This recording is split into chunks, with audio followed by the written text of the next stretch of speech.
So, good day everyone. So, I'm the third discussant for this chapter. So, my topic is all about the calculating price. So, before we officially begin our lesson proper, let's read the learning objectives. So, by at the end of this lesson, the student should be able to first develop pricing strategy and formulate ways to calculate prices. So let's define first what is calculating prices. Calculating pricing is one of the most essential aspects of market strategy that includes promotion, distribution, and people. The consideration of pricing is based on the target customers. The objective of pricing is to encourage customers to buy the product and or the services being offered. So this is also the reason why an entrepreneur applicable to the target market. Here are commonly used creates a strategy that is applicable methods of calculating prices for a startup business as explained below. So we all know that price is a key part of selling a product. It must be appealing to the target customer and the goal is to set a price that customers are willing to pay while making profit. So the main idea here is that entrepreneurs must use smart methods to decide the right price for their products and or services. So let's move on now to the first strategy, pricing strategy. First, we have the cost-led pricing or the cost plus pricing method. It is a pricing strategy wherein a company adds all the expenses which have been used in producing a product. It includes the direct material cost, direct labor cost, and the overhead cost. Then it adds some fraction of desired profit margin on top and arrive at a price for a product and or services. So we have an example here. XYZ Global Company is planning to manufacture a product with the following cost. The direct materials cost 20 pesos, direct labor cost 5 pesos and 50 centavo, and the overhead cost 8 pesos point 25 centavo. So the business wants to add 30% as it markup for this product. XYZ Global Company has computed the cost to be 33.75 pesos. By multiplying this amount by 1 plus 0.30 or the 30% markup, the product price will be 43.88 pesos. So, the step one, we need to add all the costs, which are the 20 pesos, 5 pesos, 0.50, and 8.25. So, the total cost is 33.75. So, it costs you 33.75 to make one product. So now you want to earn a profit. So you add 30% more to the cost. So 30% as a decimal is 0.30 and it includes it in your price. So multiply the total cost by 1.30, which means you're keeping 100% of the cost plus 30% profit. So the selling price equals 30.75 times 1.30 is equals to 43.8735.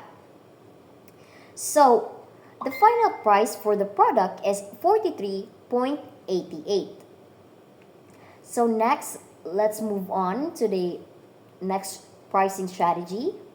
I mean, there's still this advantages and disadvantages of cost plus pricing. So first advantages, we have few resources are needed. So the method does not require researches.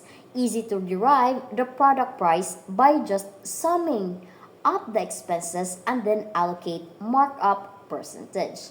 Second advantage for this pricing is that it's justifiable. So when there is a price increase, a business may just point to suppliers as the reason for the increase.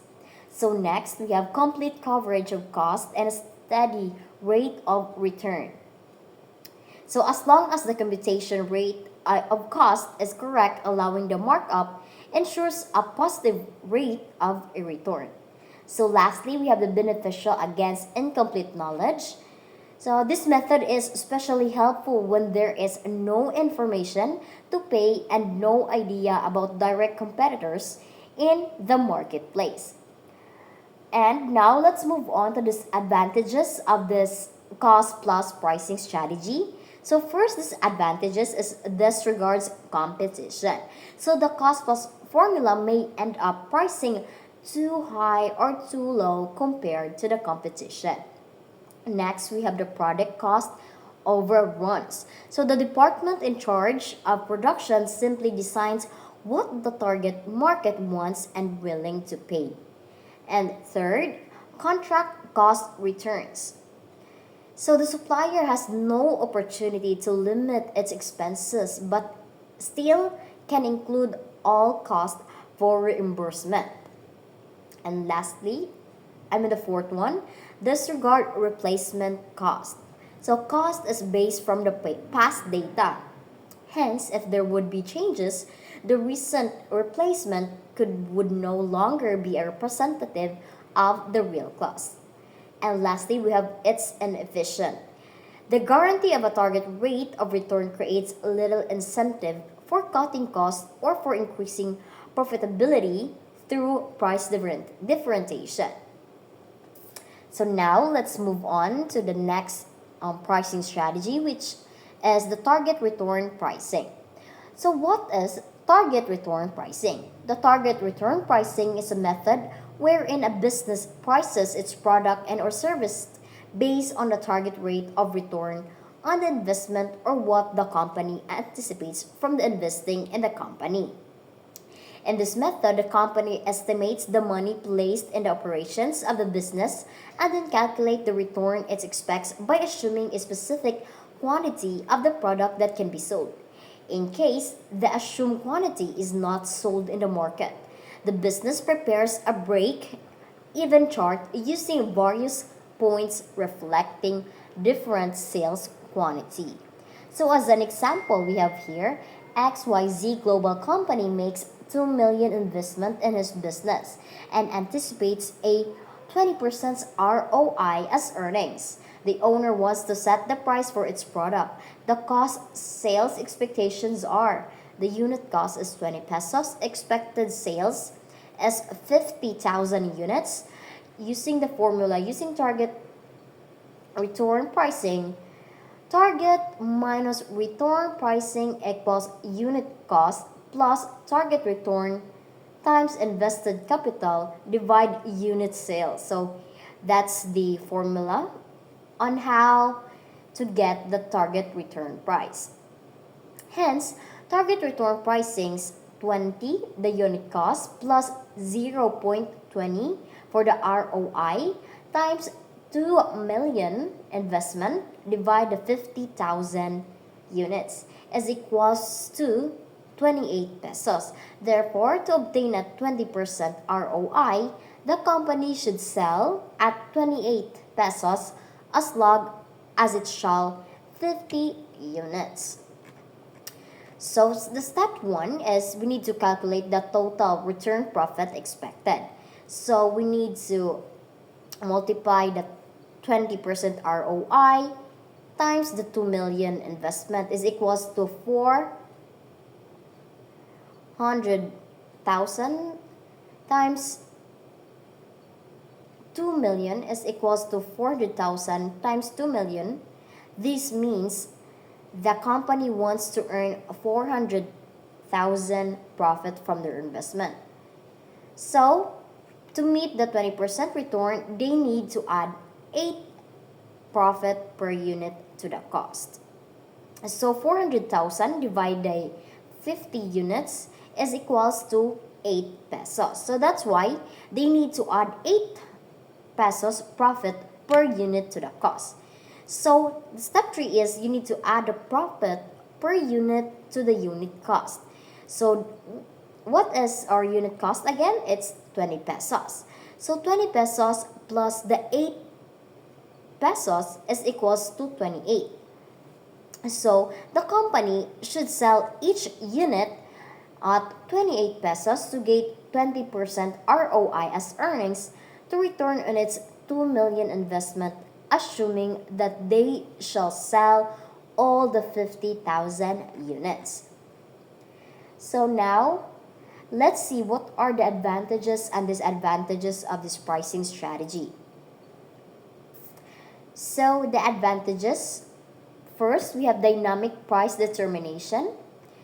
So it considers the market factors of demand and supply while defining the selling price. Next, we have the higher profitability. So it takes into account reducing cost as the selling price is already fixed beforehand. Next, we have efficient and optimum utilization of resources. So it leads to creative ways of reducing the cost of the product and leads to stable technological and economic gains for the company. So next, we have the availability of value. So other products and services, the benefits of cost reduction are passed on the customers who enjoy better product at cheaper prices. So next, we have the better prediction and response to market changes. So coordination amongst its um, various departments such as production, marketing department, and design department and engineering department enables it to form a cohesive strategy in the event of any major shift in trends.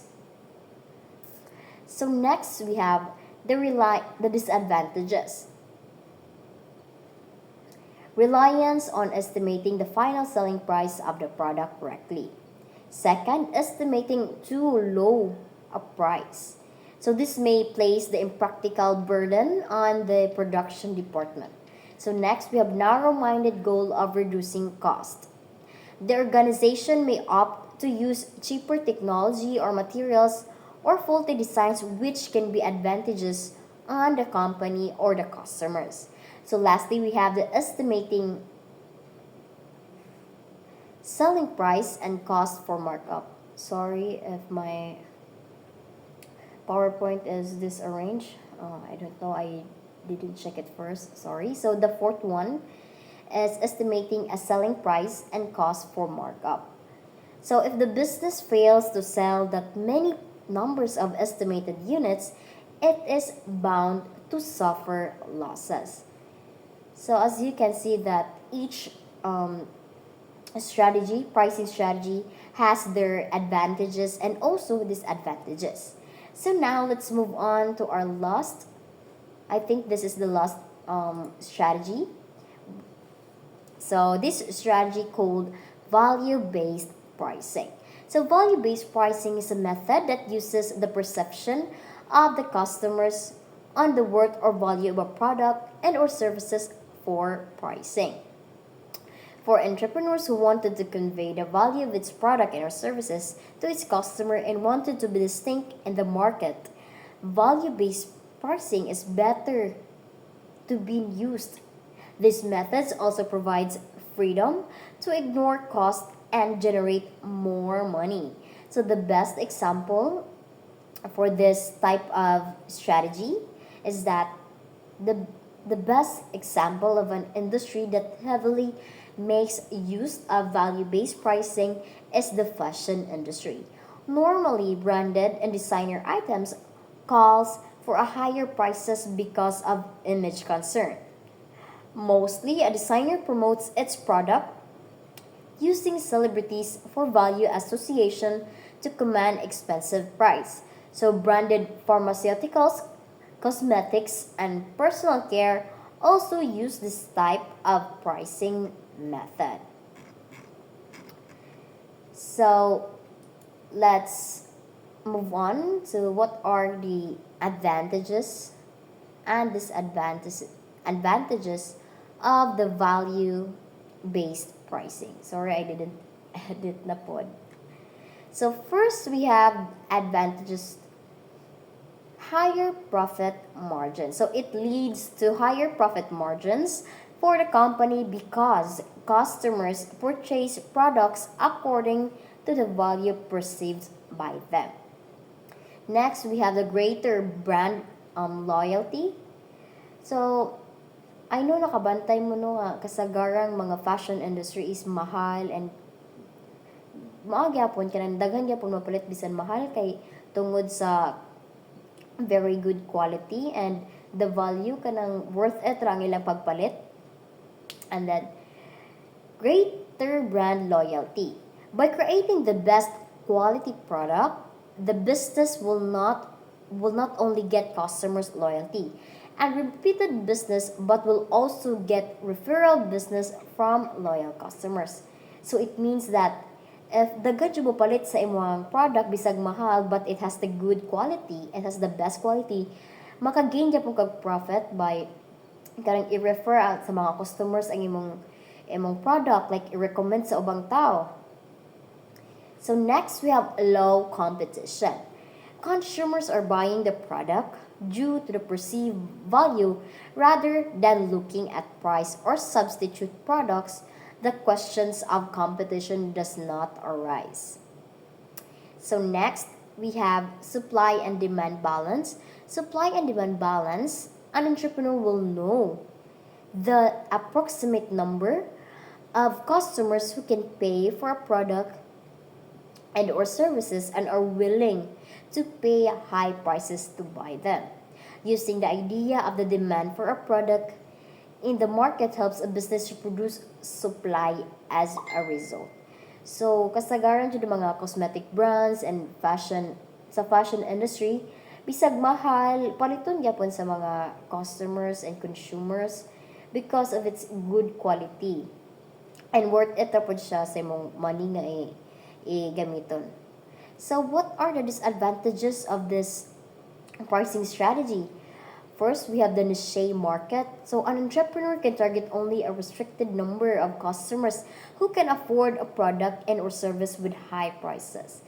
So, ang niche is kanang murag nara kay murag pili nga mga tao nga makapalit like mga group, pero di jud siya kanang murag pang mass. Mass siya pero dili siya para sa ubang mga cheap nga mga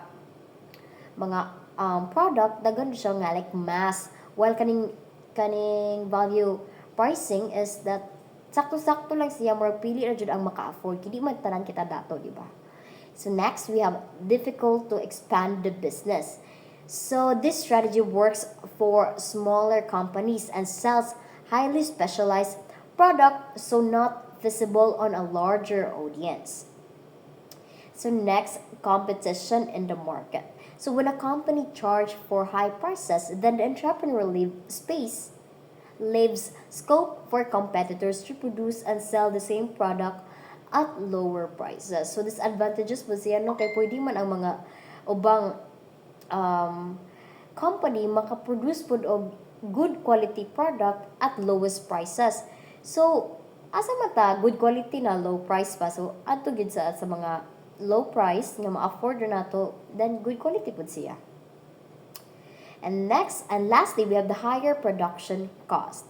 So it costs more to produce specialized products and need highly skilled employees to provide the best quality product. So if nindot yung imong ganahan nga quality, so you need mga skilled employers and employees to gain or to achieve the best quality product. So now, for the conclusion, in conclusion, pricing is a crucial aspect of business strategy that requires careful consideration of various factors, including cost, competition, target market, and perceived value. So, by understanding the different pricing methods, business can make informed decisions that drive profitability, customer satisfaction, and competitiveness. Costed pricing provides a straightforward approach, while target return pricing focuses on achieving a specific return on investment, while value-based pricing, on the other hand, leverages customer perceptions of value to command higher prices.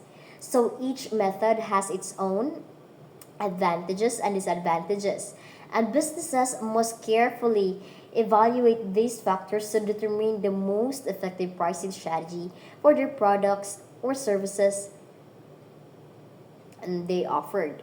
So, by mastering pricing strategies, entrepreneurs and businesses can optimize their pricing decisions and achieve their goals in the market.